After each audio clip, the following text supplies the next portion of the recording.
Tawagan ulit natin si Angel Ulit. Faith, ha? Tawagan ulit natin. Ayan, connecting na naman. Kaya, Huwag mong patayin. Hindi, bro. Huwag mo patayin. May tanong lang ako. O sige, ano tanong mo? Tapos ako naman magtatanong sa'yo, ha? Salitan tayo. Diyan sa Mateo 16, may pakita ba kayo na dyan sa Biblia na tinayo ni Kristo ang Santa Iglesia Apostolica? Yes, meron. Meron contextually, ano? Dahil wala ka naman dyan bababasa na itatayo kong aking Seventh-day Adventist. Dahil ang aral ng mga apostoles sa 3 sa istang ikalawang Korinto, hindi letra por letra. Dahil pag naghanap ka ng letra por letra, ayon kay Apostol Pablo, mamamatay ka. Ngayon, contextually, meron ba diyang Iglesia Katolika? Yes.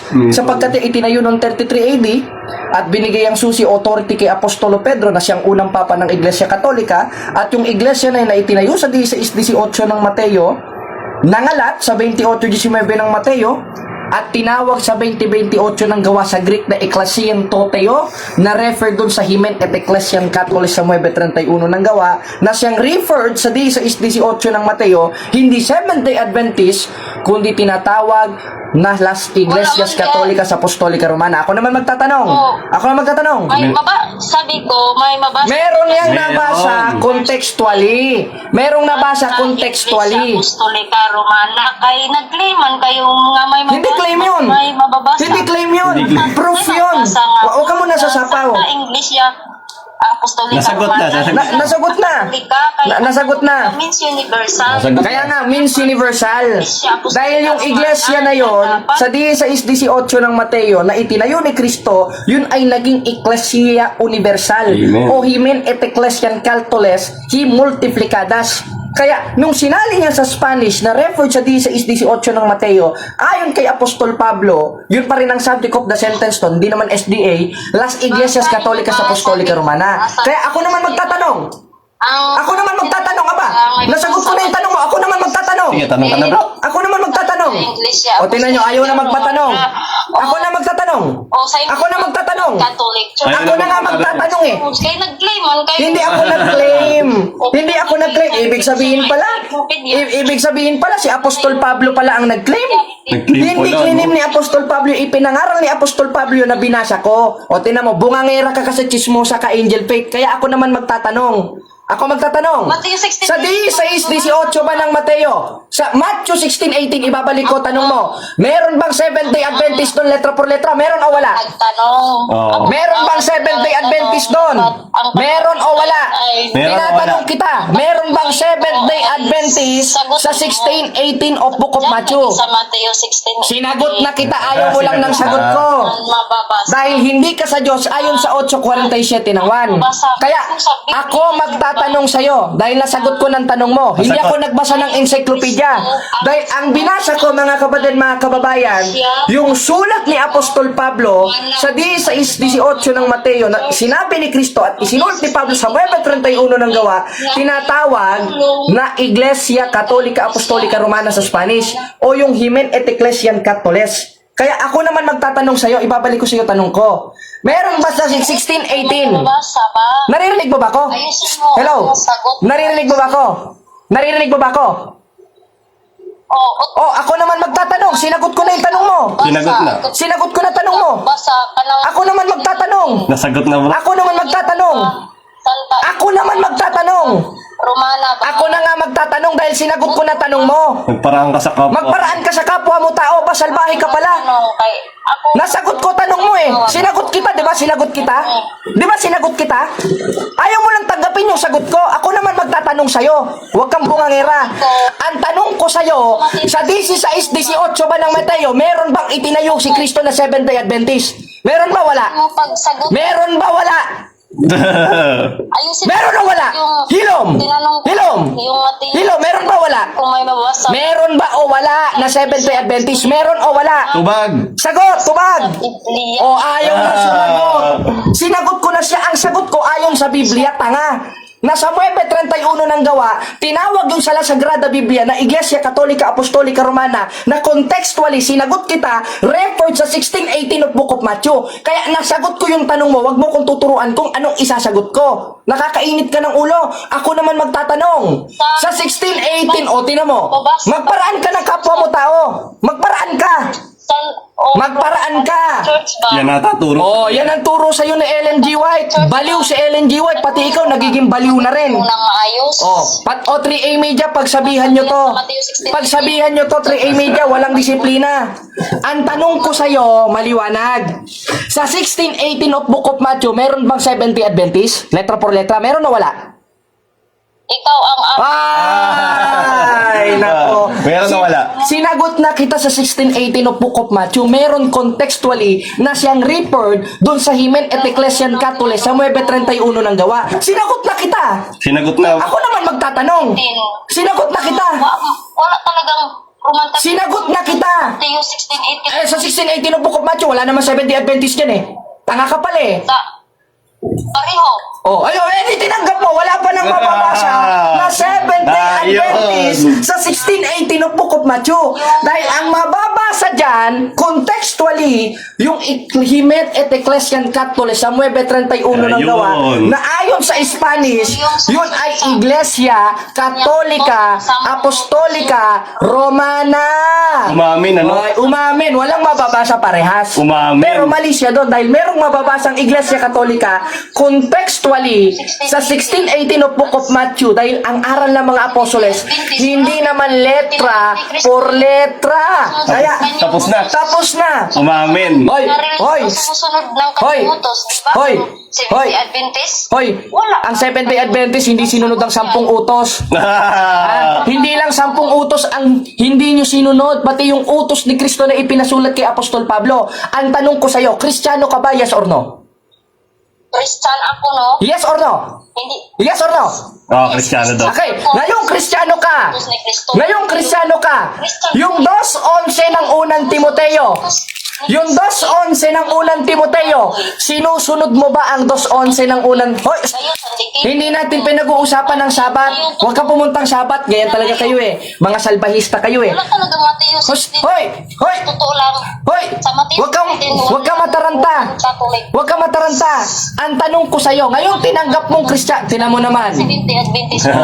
Catholic Church bro. Kay ang totoo Hoy! na kayo ni Kristo yung nagsusunod sa kanyang Wala na. Hoy! May kasi siya eh. Hoy, maiipit kasi. Sumasapaw na ang babaeng gismosa. Natataranta na siya eh. Ngayon, sunod pangutana. Sunod pangutana. Sunod pangutana. wala kayong maibigay. Oh. Sunod pangutana. Imong. Wala talagang Okay na? Okay na? Okay, sunod na tanong. Okay na. Kung Kristiyano ka, o tinan mo, stoy! Catholic Church. Tingnan mo naman. Yung claim lang yun. Tinan mo naman tong babae na to. Ngayon, ang tanong ko sa'yo maliwanag. Ngayong Kristiyano ka, sinusunod mo ba ang 2:11 ng unang Timoteo na ang babae mag-aral tumahimik? Yes or no? Sinusunod ko yan. Ay, ba't ayaw mo tumahimik? Oh, ba't ayaw mo tumahimik? Ang sabi sa 2:11 ng unang Timoteo, ang babae mag-aral tumahimik. Tanong, tumatahimik ka ba ngayon o dumadaldal? Ano? Oh! Tumatahimik ka ba ngayon o dumadaldal? Yung tanong mo. Patunay na antikristo. Sabi mo kasi Kristiyano ka. Dahil sabi mo ang Seventh-day Adventist lang naman ang nakasunod sa utos ng Diyos. Ngayong Kristiyano ka, sa 2:11 ng unang Timoteo, ang tanong ko sa'yo, sinunod mo ba yes or no? Sabi mo sinusunod mo. Ngayong sinunod mo yung 2:11 ng unang Timoteo, pwede mo bang basahin? Layo ng tanong mo, bro. Talagang malayo dahil nandiyan ka sa Visayas, nandito kami sa Luzon. Malayo talaga. Kaya, ang tanong ko sa'yo maliwanag. Hindi kayo nakapagbigay. Nakapagbigay ako, ayaw mo lang tanggapin. Alam nga naman pera ibigay ko sa'yo, wala naman akong pera. Baka ikaw meron, pautang naman. Kaya, ang tanong ko sa'yo maliwanag. Pwede mo bang basahin ang 2:11 ng unang Timoteo na sinasabi mo na sinunod mo? Yes or no? Sinusunod namin yan. O kaya, basahin mo. Basahin mo. Basahin mo. Sinusunod Anong inuutos mo? Hindi, oo! Nagkanta bulol-bulol na. Basahin mo. Oh, mapalad ang bumakas ha. Ano? O, basahin mo. Basahin mo na. 2:11 sa unang Timoteo. Basa. Basahin nyo. O sige, basahin ko ha. Ang sabi sa 2:11 ng unang Timoteo, ito, babasahin ko. Galangin mo salita ng Diyos. Ang sabi sa 2:11 ng unang Timoteo, ang babae mag-aral na tumahimik. Tanong, tahimik ka ba ngayong nag-uusap tayo o dumadaldal ka? Kaya antikristo ka. Siyempre, nagtatanong ako sa'yo. Dumadaldal ka. Siyempre naman. Oh! Hindi niya sinusunod. Antikristo pala. Antikristo. Kaya maliwanag na maliwanag mga kapatid, mga kababayan, etong si Angel Ayun, tapos Defender na. Antikristo pala, antikristo. umamin na antikristo po pala ayon sa Biblia dahil nasagot natin ang tanong niya sa 16:18 of Book of Matthew at siya naman mismo ang voluntaryong nagsabi na siya'y antikristo at Ayun. hindi Kristiyano at kinain niya yung sinabi niya na ang Seventh-day Adventist ang sumusunod sa lahat ng utos ng Diyos, ngayong hindi naman pala nila sinunod. Yung 2:11 ng unang Timoteo na sinabi niyang sinusunod niya na ang nakasaad, ang babae mag-aral na tumahimik. Kaya buti, nandito si kapatid na JB. Andito siya at nakausap natin itong Angel Daldal Defender, chismosang babae, na hindi naman pala sumusunod sa 2:11 ng unang Timoteo. Sa makatwid, kinain niya yung sinabi niya na ang Seventh-day Adventist ang sumusunod sa utos ng Diyos. Pangalawa, Umamin na wala talagang mababasa. umamin siya na wala talagang mababasang Seventh-day Adventist sa 16:18 of Book of Matthew. Talo ang Seventh-day Adventist. Kaya kayong mga 3A Media, saklolohan niyo itong babae yung chismosa na si Angel Faith Defender. O ikaw, strongman alado, lumaban ka sa akin ng debate. Kayong mga SDA, lumaban. O kayo, takot na, hadlok naman kayo sa ako, ano? Lumaban kayo sa akin ng debate, aral sa aral. Dahil sa 7:17 ng 1, makikilala ang totoo sa turo sa aral para sa ikaliliwanag ng mga tao at mga miyembro ninyo na binulag ninyo sa Seventh-day Adventist ninyo. Kakatapos lang namin sumayaw, inistorbo kami. Sumasayaw kami ng ang mga ibon ay lumilipad. Biglang tumawag. Kaya makikita nyo, ang taas ng aming tripods. Kaya yun lang mga kapatid, emergency call ito Nakala mo, wala naman palang paninindigan ito. Umami naman pala. Salamat sa Diyos mga kapatid. Pinahamak niya yung SD. Pinahamak yung SDA. First cross-examination. Yung timer So, parang na ba? In 10 minutes. Time starts now. Under na. Okay, so salamat, Brother Jared, Moderator. So, unang tanong, Brother Jared. So, ang Diyos ba ay may laman at buto? Categorical, yes, no? Yes, nung nagkatawan tao. Maliwanag na maliwanag.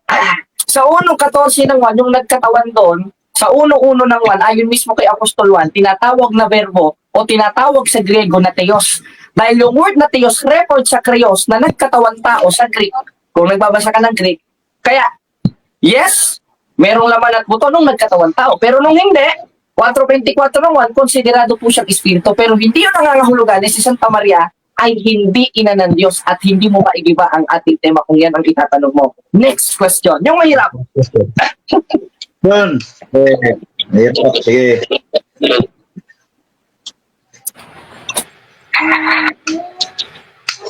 So, according sa Luke 1:42,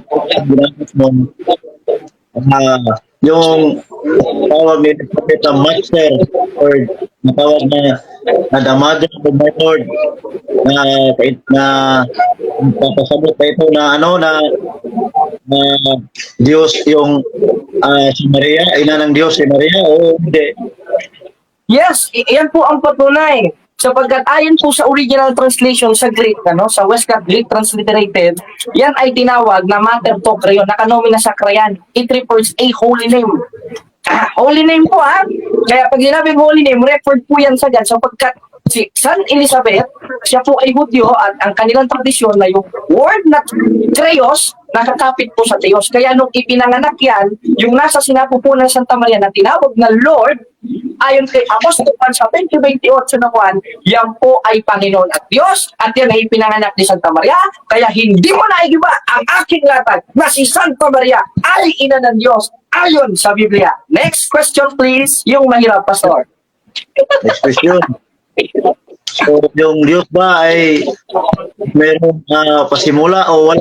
Yes or no? Categorical. Wala. No. Walang pasimula. Pero hindi yun nangangahulugan ni si Santa Maria hindi ina ng Diyos. Sapagkat yung Diyos na walang pasimula, nagkaroon ng pasimula sa pamamagitan ng siya'y nagkatawang tao. Sa 1:14 ng 1, sa pamamagitan ng pagkakasugo sa kanya ng Ama. Sa 4:4 ng Galatia, yung teleportation, GTA 5. Pabihira ka naman, Pastor. Oh. Kaya, hindi mo naigiba at hindi yun nangangahulugan na si Santa Maria ay hindi na ng Diyos sapagkat nagkaroon ng pasimula sa pamamagitan ng pagkakatawan tao at pagkakasubo sa kanya ng Ama na siyang ipinanganak ni Santa Maria ang Birhen at hindi nawala ang pagka-Diyos. Kaya si Santa Maria ay tunay na ina ng Diyos, sumala sa Biblia. Dili sumala sa imong huna-huna. Oy! Next question. Sunod pangutana. Yung isunod ng pangutana, oy. Mula Ang tanong ko maliwanag. Sa tema, For the sake of the viewers. patutunayan ko si Santa Maria ay ina ng Diyos ayon sa Biblia. Oh, hindi mo naman sinabi mo. Ayon sa ating tema, kinsay ang inahan sa Diyos?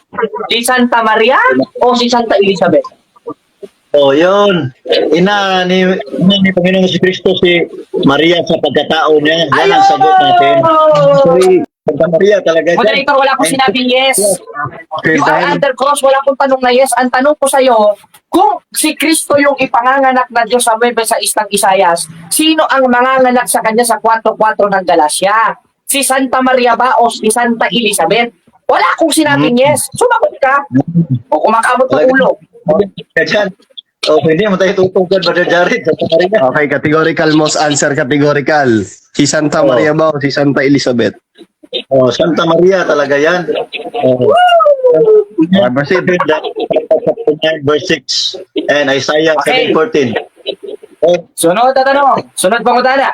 Kung ang manganganak dun sa makapangyarihang Diyos ay si Santa Maria at ang ipanganganak ay Diyos na si Jesus, anong tawag mo sa isang persona na nanganak ng Diyos kahalintulad ni Santa Maria? Ina ng Diyos o ina ng baso? Categorical. Mr. Moderator, no? Pinagyuyupi-yupi na sa gera. Butas-butas na. Basag na ang salamin. Wala na bang bago? Dahil paulit-ulit na lang namin naririnig yan. Ngayon, nung nagkatawan tao ang ating Panginoong Jesucristo, hindi na ba siya Diyos? Ano pong sagot? Basahin natin sa 2:9 ng Kolosas. Ganito po ang ating mababasa. Pakinggan nyo.